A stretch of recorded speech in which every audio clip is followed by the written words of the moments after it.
किसी को अगर मेरे आने पे इतराज होना कि काजी क्यों आया होगा नहीं, मैं एक मिसाल देने लगा, घबराना नहीं, सबसे पहले आपने घबराना।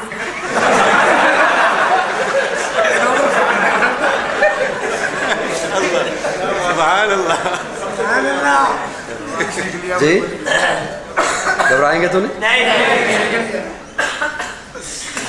अच्छा, इस कौम का हौसला देखिए, अभी तक नहीं घबराए।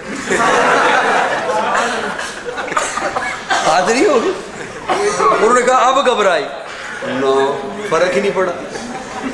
पेट्रोल कहाँ ले गए, अब थोड़ा थोड़ा करके 5 रुपए, 2 रुपए, 4 रुपए, एक दफा उन्होंने 10 रुपए किए, चलो थोड़ा सा तो घबराएगी। वही घबरा, क्या कहना। अल्लाह इस कौम को सलामत रखे।